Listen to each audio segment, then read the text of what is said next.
Hello, guys and girls. The program you are about to hear will be both fun and educational, but it is not a substitute for medical advice. Although we are doctors, we are not your doctors.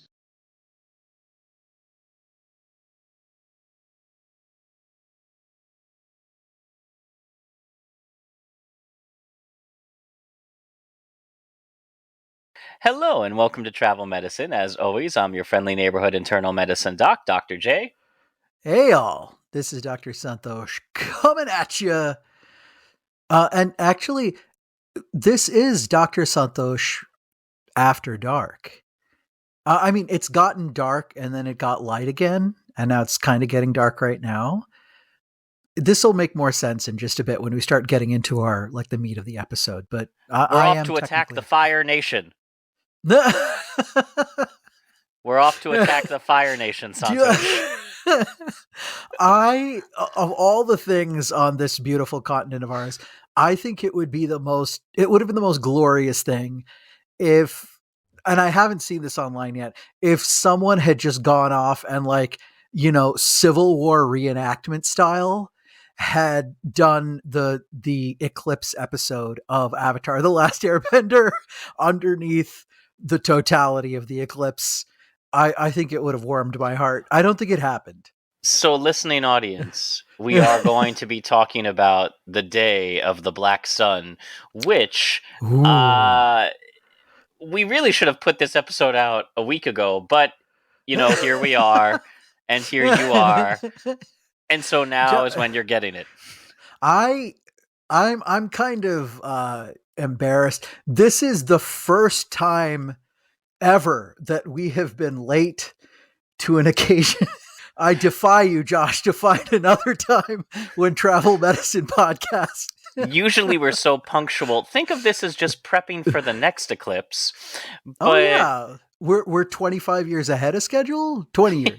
so listening audience, this episode will cover, much like the eclipse, in totality, Oh, hey, yeah.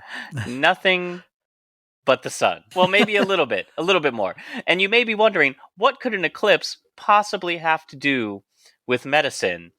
And if you're asking that, you are clearly not a salivating ophthalmologist. Just waiting in the emergency room with all of your tools just ready to go in that big weird helmet looking thing that you use to look into people's eyeballs.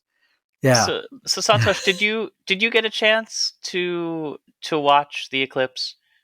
Yeah, so I am my home is in beautiful sunny Southern California, and we were quite out of the way of the totality eclipse where the moon directly eclipsed the sun. So I believe the greatest shade that we achieved was about 50%. But my wife, being an amazing aerospace engineer, did have a pair of eclipse glasses.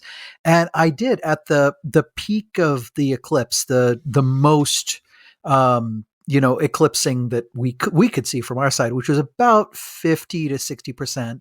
I was able to actually look up and see the moon in front of the sun, and it even at 50%, it's beautiful to see. I've been told that under totality, it is a much more surreal, kind of like earth shaking experience for those who go through it. Yeah, so I had a friend who was out in Mazatlan for totality, and that's very different. Over here in Chicago, I got to see 94% coverage, and let me tell you that Ooh. 7% makes a huge difference. So the 7% difference is huge because out here in Chicago, we went from bright sunny day to slight cloud cover, whereas in Mazatlan, it really did look straight out of Avatar The Last Airbender. I could see why ancient peoples would be worried that gods were eating the sun or omens of ill were being cast. And as long as we're talking about ancient civilizations, let's check in on Egypt Oh because yeah. in ancient Egypt, eyes were the most important organ as they allowed perception of the real world. And of course, we've seen the Eye of Horus that appears in almost every version of ancient Egypt referenced pop culture. Oh yeah, Now, it's the kind of mascara looking eye with the two little sticks kind of coming out the bottom that looks like a beautiful, sexy, makeup surrounded eye type of thing. so of the eyes of Horus, one represents the moonlight, dispersing the darkness of the night, and the other represents the sun that creates life, and Hmm. both together represented the power of human intellect, which meant that blindness, or disease related, congenital, was considered a divine punishment, and Egyptian eye doctors carried a special kit that contained green chrysocolla and a black kohl makeup because those personified Osiris's humors or body fluids. So the Wow. ancient Egyptians were really tuned in to diseases of the eye, which made me wonder if, the sun itself was supposed to be the eye of Horus or the start of Ra. Did ancient people go blind from looking at eclipses? Because now, of course, we are going to get into folks who did stare at the sun without protective gear. But Sure. did this happen in the ancient world? What are your thoughts? I can imagine if the eclipse, the event of the eclipse was this scary mystical looking thing, right? Where you didn't have a good explanation for what was going on. And there were people who, defied the rules and don't look up at the sky during an eclipse and that kind of a thing. And I'm guessing we're going to talk a little bit about the mechanisms of how this can hurt your eyes and such, but they're looking up at what they think is a dark area. And then, hours, days later, all of a sudden, they're blind. I can fully understand why that would appear like a curse, and that the person who was struck with the blindness, appeared to have defied the edicts of, a higher being or a heavenly being, as the moon covered. You For those of y'all who don't know, and as we said at the beginning of this episode, we're a bit late on this, but you should not look up at the circle of the sun during an eclipse. There's a tiny sliver of time where it's fairly safe when there's totality going on, but you're not good enough to tell the difference between totality and the moon either not fully covering or starting to move out of the way. And during that period of time, that sun will burn your retinas. Wow, way to make it a personal attack, Santoshi. You're not good enough to tell when the sun's totally covered. Leave that Well, to the you're not. professionals.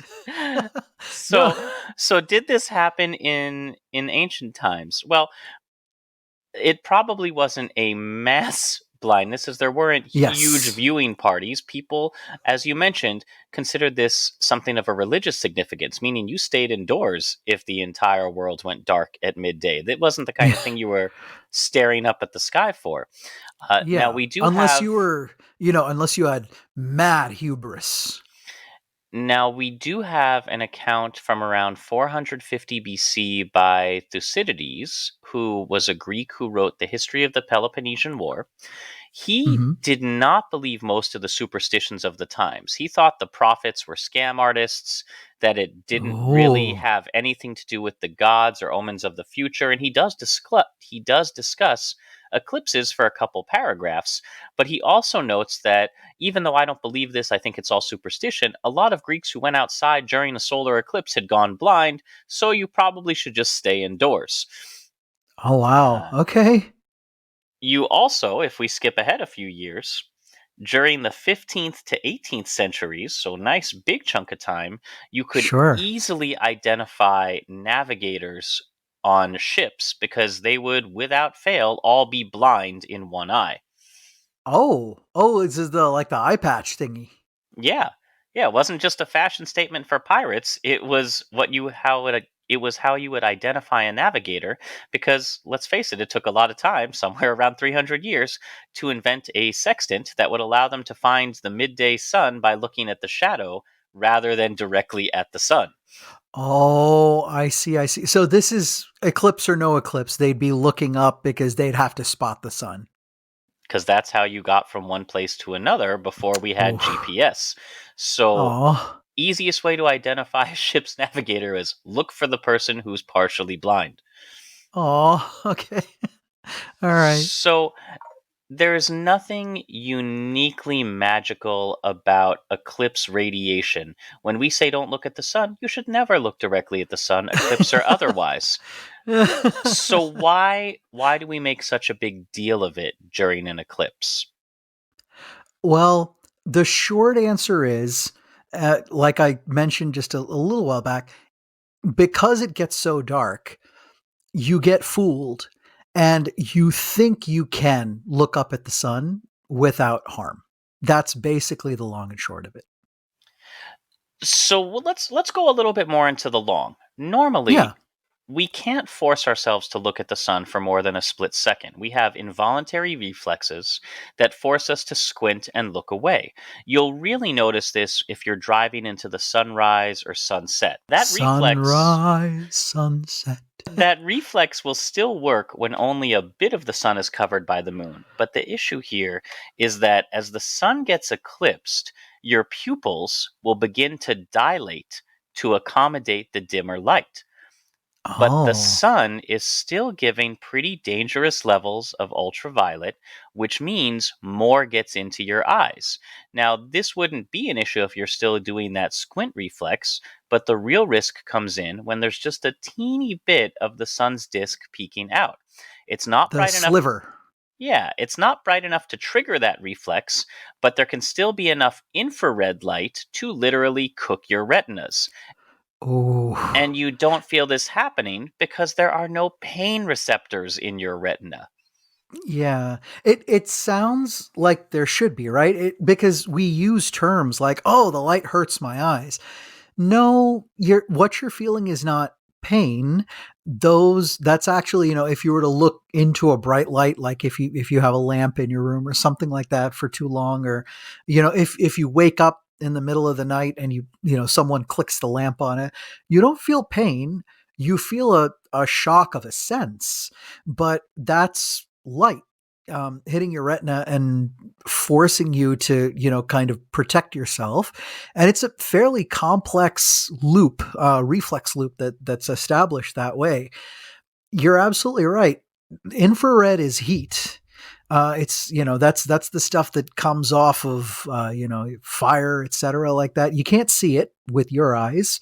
I'm personally attacking them again, Josh. Yes, I'm talking about your eyes because you cannot see into the infrared part of the spectrum, Someone but you woke up can feel today it. and chose violence. No, I did. You can feel it on your skin, because those will hit pain receptors and thermoreceptors. Neither pain receptors or thermoreceptors are available on the back of your eye, and the infrared, which you say, oh, it should hurt the front of the eye, but no, the front of your eye is clear, son. So that infrared's just going straight on back to your peepers. So, we're going to devote the remainder of today's episode to talking about solar retinopathy, aka retinopathy, aka foviomacular retinitis, aka solar retinitis, and finally Eclipse retinopathy, all fancy names for the same thing. What happens when you allow the sun to cook your eyeballs? This is typically associated with sun gazing or eclipse viewing, but it can also be caused by laser pointers, welding, and even microscopes or endo-illumination during ophthalmic surgery. You just need a really bright source of light. The sun is pretty much the brightest source of light that there is in our little universe, but you just need anything that's going to shine on to your eyes for way too long. We start with how did and when did eclipse viewing become so popular? And actually, there were eclipse viewing parties even as early as the Victorian era, so I can hit my other Mm. favorite historical period. Yay! But mostly it was a very small niche crowd, largely astronomers, who would look at this during the Age of Enlightenment and maybe have a couple friends over. But when the eclipse of July 11th, 1991 was going to take place, the National Geographic Society sent a team of scientists to Hawaii to report on the event. Now, National Geographic used to be a huge magazine for all us millennials back in the day. Oh, yeah. I still have quite a few of my Nat Geos, and I really did love it. I think it got bought up by something or other, and it has not been the same since. But not only just amazing information and knowledge to be gained from that, but one of the best photojournalistic magazines that you'd find. Prize winning, Pulitzer Prize winning photographs have appeared in National Geographic. And this was the first eclipse where people actually kind of put in the effort to go somewhere to see it. Whether that's because it was by National Geographic or it was in Hawaii, who knows. Uh, but this did not result in widespread blindness because warnings were always part of a notification of a pending eclipse. But I'm sure that you know somebody who said, well, like, what if I just look for a couple seconds? Or what if I wear sunglasses? Or no, what if I just hold my phone in front of my face? Or something to that effect. And the reason I know that you know somebody who's heard this is I had to have this lecture or this explanation at least 6 or 7 times in the hospital with my co-physicians. Oh no. They're like, "Well, did you bring? I didn't bring Eclipse glasses, because that's for nerds. What if I just take a look for a couple seconds and I have to sit there and be like, you're my peer. Yeah. You should know better." This happens to us. And this is, by the way, one of the biases and the intellectual faults which can hit anybody who has studied for a long period of time is you get it in your head that you are physically special because you've gotten a degree of some kind. It's somehow, these basic rules of the universe don't apply to you. So I'm not terribly surprised. I'm a little disappointed. I'm not going to I name names, but I was very disappointed at the Yeah, number of times I had to explain this to people who honestly should know better. So, yeah, and this is not an isolated incident because again, it's a point of every eclipse that the scientists warn, hey, by the way, don't look directly at the sun. In right. Turkey in 1976, 58 patients sought treatment for eye damage after an eclipse, while a Oh, few while a few experienced initial improvements, the damage in others was unchanged even 15 years later. oh In no. 1999, 45 people presented to the Eye Casualty Center of Leicester Royal Infirmary after an eclipse in the United Kingdom. Hmm. Solar retinopathy was seen in 40 of them. 7 months later, 5 people could still see ghosts of damage in their visual field. So, will you Oh, absolutely go blind? No. But do you want to be the one who gambles that you don't recover your vision? yeah. I So, mean, the chances don't look very good. And what you're mentioning here in the United Kingdom and Turkey, these kind of cases, I think the scariest thing is, okay, fine, you didn't go blind, but you're left with this horrible defect in your vision, like you'll never ever see clearly again. but what does that mean? So we called it, Mm, remember, one of our AKAs was foveo-macular retinitis. It's a lot of okay. fancy terms there. Yeah. So your fine detail vision, the ability to distinguish, well, details, is Hmm. handled by a tiny, tiny spot on your retina called the fovea. Yeah. Normally, it kind of flits about and your brain assembles a detailed scene of what you're looking at. If you burn that puppy out, you will have 2200 vision that cannot ever be corrected. No amount of lenses, laser surgery, nothing.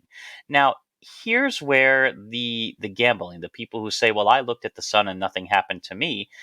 A momentary glimpse of the sun will most likely hit outside the fovea because as your eyes are making unconscious involuntary movements called saccades. Saccades? Um, I've never figured out the proper pronunciation for this word.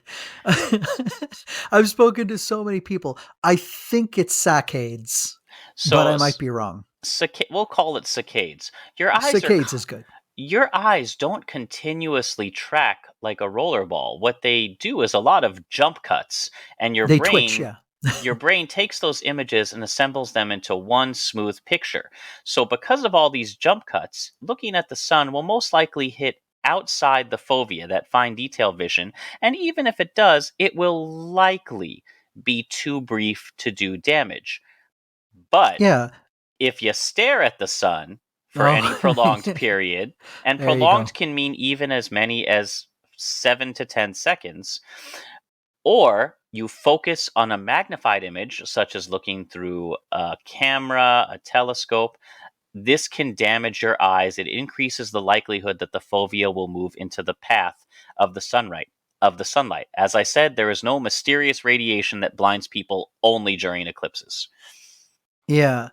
What are the kind of areas we're talking about, right? So the macula, which is just on the kind of the inside of your optic disc, this is an area typically for a human eyeball about 5.5 millimeters in diameter. This is it. It sounds super super tiny, right? In the middle of the macula is the fovea centralis, which is you're getting down to fractions of a millimeter, zero point 0.5, 0.35, and then 0.15 millimeters, where this is a high concentration of the cone cells that pick up light and help interpret the image.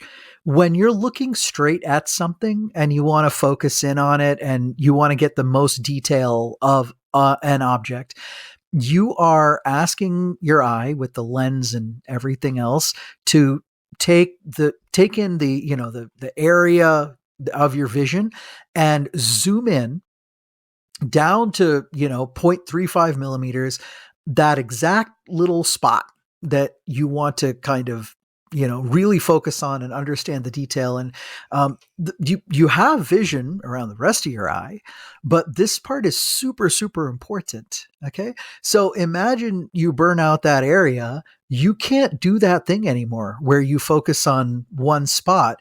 That focus spot will look like a blurry mess, and the rest of your vision will look the way that your peripheral vision looks, which is to say you can catch movement and such very very well, but you're not going to be able to make out detail. And I don't care how close you move it to your face or whatever it is, this is not a problem like with your lens that you can fix with glasses. The actual cells, the receptors that pick up the light and send the signal to your brain, are fakakta. It's basically donut hole vision, as in if you held a donut hole in front of your eye, you could only see the things around the edges. So, Yeah. what happens in this process? Well, you get phototoxicity or light damage when the UV or infrared energy in the light forms damaging free radicals. That reacts with the oxygen within the retina that's carried in your bloodstream. This then disrupts the retinal pigment epithelium. This is a layer of supportive cells beneath the retina, as well as the blood vessels. So these cells begin to fragment. Nerve cells within the retina that detect light and color, your rods and cones, then also basically implode, explode, however you want to think of it. And this Sure. results in a permanent loss of your central vision. Usually, the onset of symptoms does not happen. Like we said, you don't notice that you're doing this until it's already happened. So, within hours to 1 to 2 days of exposure, you can start to notice your vision is blurred bilaterally, meaning both eyes or sometimes just one eye. You might notice a blind spot in the center of your vision or just off to the side. Your color vision may be altered. One of the more pathognomonic or definite indicators of this is visual distortion, meaning straight lines now start appearing curved or kinked. You have difficulty focusing, which is known as micropsia. So objects appear smaller than normal, as well as headaches and sensitivity to light. Every stinking time you open your eyes. This is bad. Now, there are conditions where the macula gets harmed. And there's autoimmune diseases like macular degeneration. There's diabetic retinopathy, which can affect the macula and then the fovea centralis in the middle of it. And, these kind of uh, avoidable things and unavoidable things. But this is something genuinely that every last one of us can completely avoid in terms of phototoxic, macular destruction. And I would argue, Josh, that in a lot of ways, it may even be preferable to have, if you suffer something like this, this type of macular damage from the sun, that it would almost be preferable just to not see, because the distorted kind of blotty, blurry vision that you're left with is so horrible. Now you can get used to it, quote unquote, and you can still make some use of the residual vision that you have. But I personally, I almost feel like I would maybe just rather be blind. So, one of the questions is, how did we actually learn that this is what happens to the eye when damaged by the sun? Oh, this isn't going to turn into one of those self experimentation thingers, is it? No, but it is really interesting. Oh, okay. Yeah. Hit me.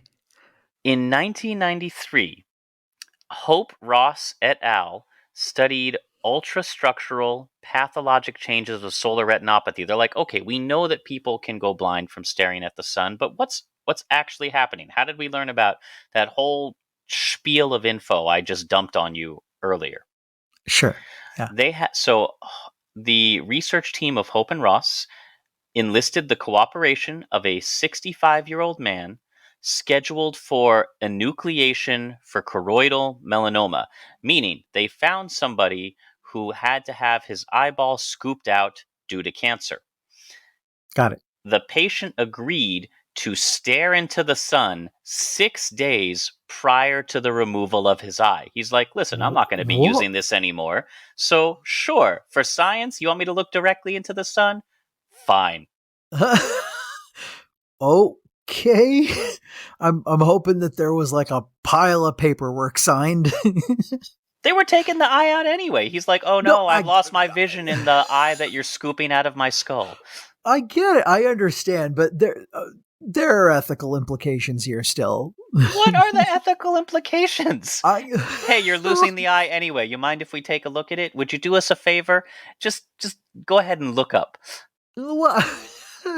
Listen, This is you know you want to. Just do it. Do it and give us your eyeball. this is a little bit of the equivalent of like, oh man, you're gonna lose your hand. Do you mind just like setting it on a stove? Just like we want to see what burn damage is like.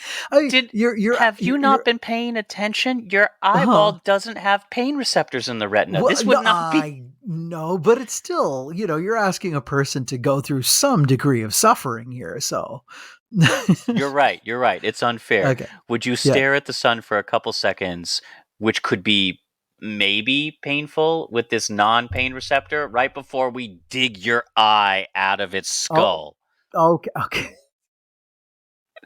So, All right, anyway, fine. the finding that's how we learned about a lot of these findings of the eye on autopsy of the eye. The guy was fine. Included Yeah. photoreceptor changes, including vesiculation or bubbling. That's how we know your eyeballs are getting cooked. Fragmentation of photoreceptors, the presence of whorls within disc membranes. That's where you're getting those kinked lines. Mitochondrial swelling. And the retinal pigment cells in the affected area actually showed plasma membrane changes down to the level of cell structures, like the endoplasmic reticulum, one of my favorite cell organelles to say. Oh yeah. So, we think about the cell membrane, usually the lipid bilayer that's on the outside, but all of our organelles inside of our cells, a lot of them have their own, limiting membrane on them. So those can likewise get damaged and bleb and cause swelling like inside of the actual cell. So there are a couple risk factors that can make this damage even worse or make you more likely to get permanent as opposed to temporary sun damage. So, some of Okay. these predisposing factors include things like photosensitizing drugs. We've talked in the past about antibiotics like tetracycline that make you more sensitive to light and sunburns. Usually, we're talking about it in a skin context, but it does Hmm. mean that you are much more sensitive to eye injuries from bright lights. Also, if you're on drugs known to cause macular toxicity, that central area of the eye, an example of that is Plaquenil, which Yes. is used for rheumatoid arthritis, lupus. Yeah. You may also know it by the name hydroxychloroquine. Yeah. So the the medicine which you should not be taking for COVID because the people who actually need it to treat their autoimmune disease need it. Yeah, but it can also lead to heightened risk of sun damage.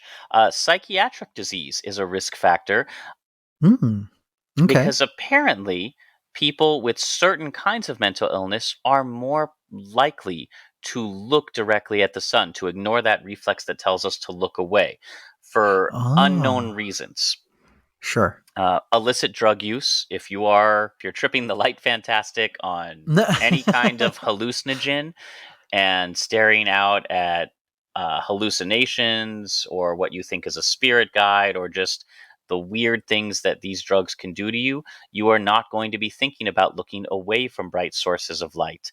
And of course, pre existing macular disease, one of the interesting ones, young children, much, much Yes. more at risk from light Yeah. damage than adults. And Santosh, do you know why that is? So there is a degree of experience that you have to, actually know to look away. The light reflex, like what you're talking about, the squinting reflex is a reflex in itself. But the truth of the matter is, the eyes are basically a bit immature in those kids in terms of, blocking out certain rays. Yeah, so children are at high risk because their eyes transmit more light to the retina than adult eyes, which, are you ready to feel old? Adult eyes, as we age, start to form cataracts, which are slightly cloudy areas, which do have a minimal protective effect. That doesn't Yeah. mean that Pop Pop, with his completely overclouded cataract eyes, can stare directly at the sun. He wouldn't be seeing anything anyway. But it does mean that he would be much less likely to develop permanent solar retinopathy than a child with the same amount of exposure, because those cataracts are going to refract the light and help provide a minimal protective effect. Okay. So cataracts are horrible. They suck to live with. But in this particular case, if the elderly person happened to have cataracts and they, let's say, accidentally looked up at the sun or, ignored some advice of using Eclipse sunglasses, then they'd have a little bit less of a chance of that phototoxicity hitting the macula, the fovea, and other, still like outer vital areas of the retina. But still, time is a factor. The longer that a person's going to stare up there, these quote unquote protective factors are going to wear. One brief aside I want to talk about, because we are focusing mostly on the sun, but as long as we're bringing up kids and things you shouldn't do, laser pointers. Do you remember when we were growing up, the huge fad for laser pointers and the constant warnings, stop playing with those, you'll put someone's eye out? Oh yeah, yeah. Is it? And then inevitably, when the parents were out of the room, the lasers would go on and say things like "pew pew So, researchers have studied the effects of laser pointers to the eyes for pew." years. Sorry. And the lights on some lasers are stronger than others, so all you need is an output power of 5 milliwatts or more to Not much. cause permanent damage to the retina, even after a few seconds of exposure. Also, Blue and violet colored lasers are far more dangerous than red or green lasers because your eyes are less sensitive to blue or violet. You may not turn away as fast from a blue or violet laser, which gives it more time to harm your eye, which sounds counterintuitive. Yeah, you may actually see if you look at any documentaries, anything where you're watching a physicist study phenomenon using lasers, for any and all of the experiments that they use. You're supposed to always have a set of protective glasses. Which actually diffract or scatter the laser light should the laser light come and over and hit your eye. And in the lab, Josh, I'll actually tell you that there's actually an entire safety class when working with lasers of, just saying over and over, keep your glasses on, and don't look directly into the laser. Those are the only two lessons, and it's a half an hour class. Not nearly long enough. So Correct. that's the modern world with lasers and sunlight. But again, back to our ancient world, we have something that Wait, is hey, are you going to talk about ancient lasers? Because I thought we were saving that for another episode. it's, that would bring us to the Greek history and the death ray of Oh Archimedes, but yeah, but we're not going to get into that today. yeah. No, I Well, was we have to figure out how to make that medically relevant first, but more to come. I was going to circle back to ancient Egypt because there was something that a lot of ancient Egyptians wore that has carried through even to today around the Mediterranean that I think is worth studying. Now, I want to be very clear. It did not or would not have prevented eclipse damage directly to the retina. But, and here's the interesting thing, are you familiar with kohl? Uh, sorry, Coal, like the rock that you burn. No, with KOHL, also called Surma. It is the dark it's kind of the dark eye makeup that you think of when you picture a stereotypical ancient Egypt, like Cleopatra Oh, or those like that oh, dark, almost I don't know, football like yeah, mascara around the eye. yeah, like eye black, like the smoky eye of ancient times, like the smokiest of smoky eyes. Yeah. Now Yeah. it's a controversial cosmetic because it does have a little bit of lead in it, and smearing lead on your body Yeah. less than ideal. I don't see the controversy. Well, controversial because it includes lead, but it's still used today. Oh, got it. Okay. So, as in, how safe is it? Yeah, Right. got it. Okay. Um, but again, this has been used since ancient times, and Egyptians were notorious for living in a fairly sun rich environment. Yes. Famously so, yes.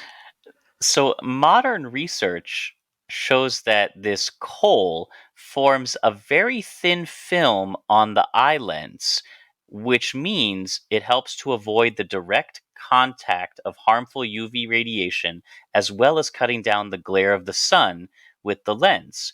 A lot of this, when they analyzed the chemical composition, had to do with a mineral known as galena, along with lead, Okay. that and this galena and lead and these other minerals in this kohl eye makeup shields the eyes from the glare and reflection of the sun. And because you get this microcoating on the lens, protects from the harmful effects of UV radiation. Ooh. S- Oh my gosh. Okay, so all right, these ancient Egyptians knew what they were doing, yeah, so that's why you don't hear a lot about random sun blindness throughout ancient Egypt. like all the time. Yeah, again, Okay. this does not mean you can go and smear some ancient Egyptian eye makeup on and not wear your glasses. Yeah. But this is one of the methods that ancient peoples, at least in that region of the world, would have used that it turns out did serve a protective effect, not just a cosmetic one. Cool. Okay. Medically important makeup, Yeah. which Um, we have talked about before.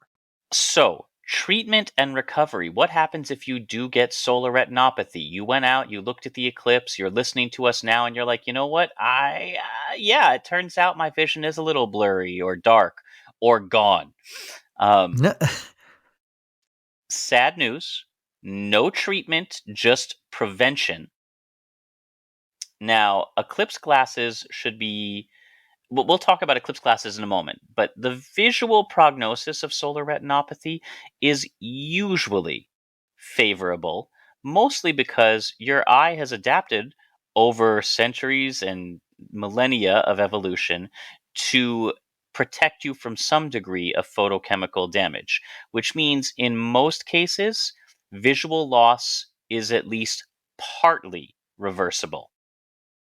Yeah, not if you go for the wrong amount of time in the wrong area of your eye, that energy hits, then you're going to be in a lot of trouble.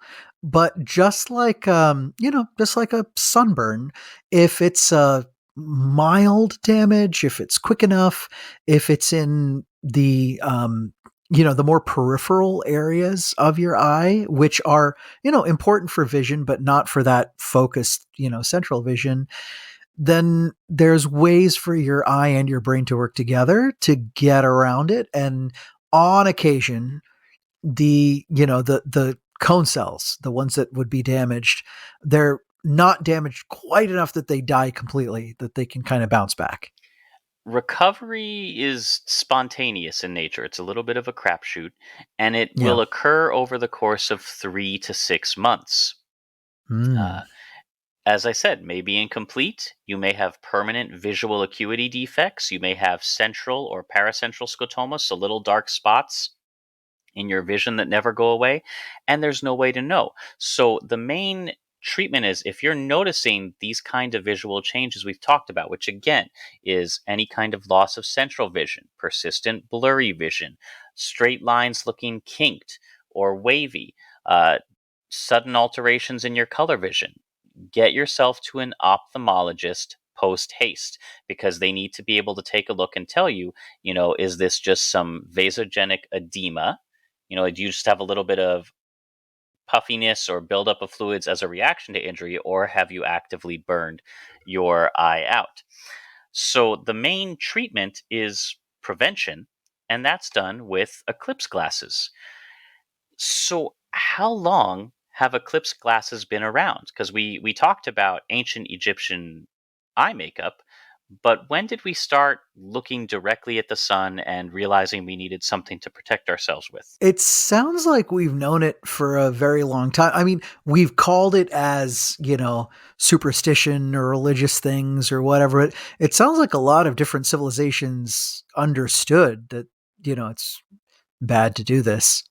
Mostly it dates back to the Renaissance when we started learning, as people started staring at celestial bodies, they realized they did need some sort of protection. But in the very first telescopic viewing of a full solar eclipse, that was King Louis the 14th of France, Okay. who wanted to see it, covered Okay. his telescope's lens with a piece of smoked glass to dilute the harmful light. Oh, very, very smart. Okay. You know why Louis the 14th was the best one, to do this, right? Because he was the Sun King. I wonder if this is why he got that name.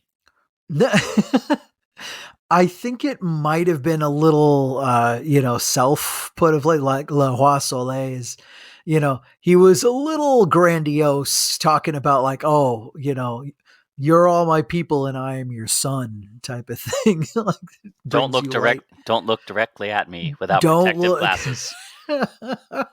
Now, some of this kind of went along with this. Absolutely. There was this whole thing of like divinity going along with kinghood, but that's a separate thing. But yeah, he was known for advancing, not just beauty and culture and art, but also science during the one of the heights of France's advancement.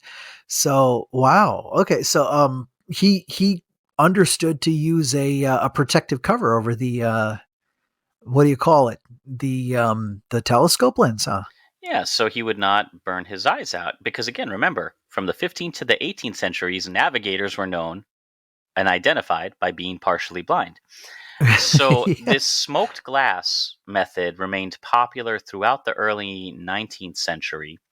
Mhm. And then we started getting the eclipsoscopes, pinhole cameras, a whole host of different ways as viewing eclipses became more popular. Uh, but these were not foolproof methods. Even with this protection, you could still get this solar retinopathy. In fact, an article published in 1947 in the Journal of School Health describes vision issues suffered by 32 children, an educational class, who used smoked glass to view the eclipse as it passed over Los Angeles and still got eye injuries even with the correct protective gear. And he Oh. basically concluded that smoked glass, film, and dark sunglasses don't provide sufficient eye protection. And that's where we get sort of the NASA international standard. When you look at the glasses, they should say ISO. I think it's 12315. Don't Uh, hold me to that, but uh it is NASA does put out the specific filter that so you should it be is looking at. ISO 12312-2. Okay. And Yeah. NASA's released a list of acceptable vendors because, of course, some people will do anything to make a buck, and there are folks selling on Amazon ones that are not the correct filter or say they're the correct filter and still aren't, and those can cause damage. And no matter how much you sue the offending company, you will not get your vision back.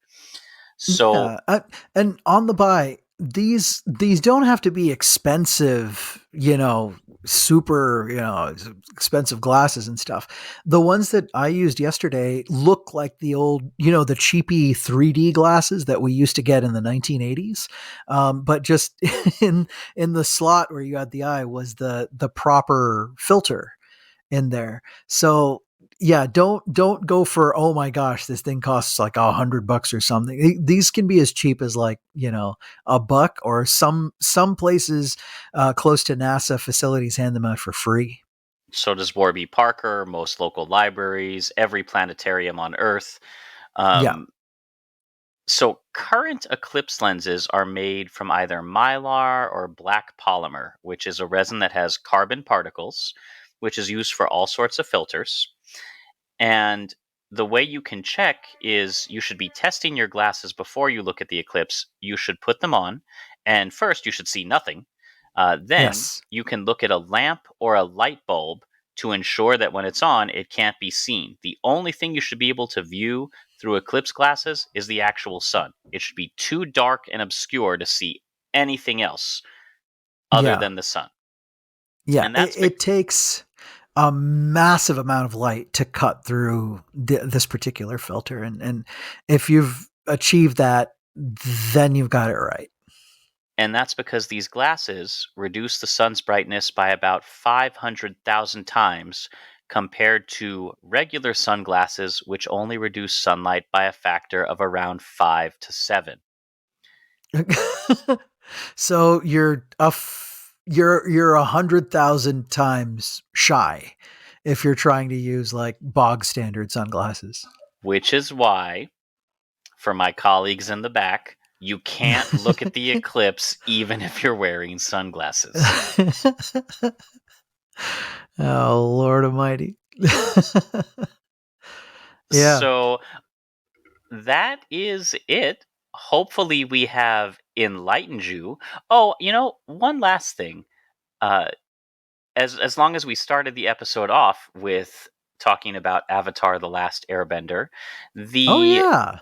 they did have an episode where they looked at the eclipse following all the appropriate precautions, but interestingly, they used a version of essentially Inuit snow glasses, things that are used to prevent Yes. snow blindness. Yeah, so there are versions, just like we're talking about with phototoxicity, where you don't look at the sun. When you live up in northern climes, if you're a native person whose, peoples lived in, just below the Arctic Circle or around there, and it was just snow all the time. Even if you're looking straight ahead or down, you're basically looking at a giant mirror that's throwing all this light into your eye, and that's just as damaging over long periods of time. So you actually have to protect your eyes just when you're going out in the day, so you don't get what's called snow blind. There are versions of this as well in desert climates because you know the sand when it heats up acts like a mirror, that layer of air on top that looks like a mirage, where you can have sand blindness and out in the mountains and stuff like that too, where you really have to protect your eyes even if you're not actually looking at the sun. So I wonder, and I do not advocate testing this unless we have another 65-year-old man about to get enucleated, if Sure. if Inuit snow goggles, which served as the inspiration for Avatar The Last Airbender, I wonder if Inuit snow goggles would be an acceptable alternative to view an eclipse even without the filter, because it does narrow the field and amount of sunlight that can penetrate your eye while also focusing your vision to give you better viewing of distant targets. That was their main purpose, to limit eye damage and increase visual acuity. I wonder if they would be useful for blocking an eclipse. I wasn't able to find any studies, Yeah. and it just says they were inspired by NASA goggles, who were in turn inspired by Inuit goggles, and it turned into a whole snake eating its own tail of self congratulation on design and not a lot of science. Yeah. I think very specifically this is meant to shade out reflected light. When you're basically looking for what you're hunting for in the snow, and you're out on a giant snowpack. I it does not actually reduce the amount of light overall if you're looking at something like the sun. I would venture to guess that it's not a good idea to use these for looking at the eclipse. Even though the inspiration itself was kind of smart, there was a line in Avatar: The Last Airbender. I almost said Airblender, putting the glasses on. It says, even with your eclipse glasses on, don't look directly at the sun. I believe that's true. I have to look back at it, but it was a shout out not only to the characters, but to, people watching the show, especially kids. That is delightful. So, hopefully, all the firebenders managed to survive the most recent day of the Black Sun. Hopefully, all of you listening at home got a chance to see it, and ideally without any eye injuries. But Yeah. either way, again, follow up with your ophthalmologists, your eye docs, if you are noticing any of those. And that's it for this week. As always, we love to hear your comments, questions, and feedback. If you'd like to support us spiritually, emotionally, or financially, links to do that are in the show notes, along with links for further reading. You can also follow us on Acast Plus and find out about live performances and other cool stuff we do, when we're not busy doctoring and looking at the sun. And until next time, as always, keep a song in your heart, soap on your hands, a shot in your arm, shades on your eyes, a spin on your globe. When you've done all that, figure out where the next eclipse is going to appear, plan out your trip, and happy travels. Bye, everybody.